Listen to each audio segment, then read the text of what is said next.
Azərbaycan millisində Fransa ilə həlledici qarşılaşma ərəfəsində ciddi problem daha da dərinləşib. Komandamız daha bir əsas futbolçusunu itirib. Qarabağın sol cinah müdafiəçisi Toral Bayramov zədə səbəbindən milli düşərgəni tərk etməli olub.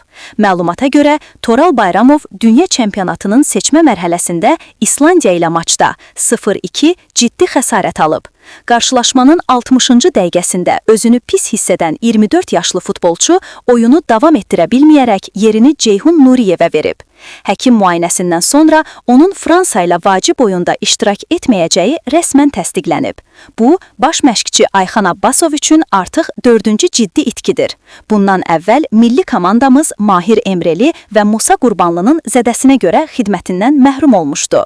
Elvin Cəfərquliyev isə temperatur yüksəldiyi üçün komanda ilə ola bilmir, halbuki o ilkin siyahıda yer alırdı. Komandanın kapitanı Emin Mahmudovun durumu isə hələ də sual altındadır.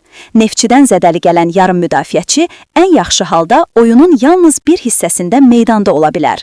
Onun tam hazır olub-olmayacağına yalnız maç günü qərar veriləcək.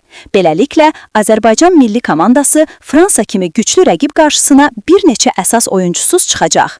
Bu isə artıq onsuz da çətin olan görüşü daha da mürəkkəbləşdirir.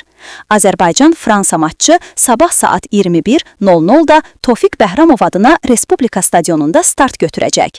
Azarkeşlər komandadan möcüzə gözləyir. Bu qədər itkiyə baxmayaraq, sizcə milli komandamız Fransaya qarşı sürpriz edə bilərmi? Ən son idman xəbərlərini, milli komandadakı dəyişiklikləri və maç sonrası analizləri itirməmək üçün kanala abunə ol.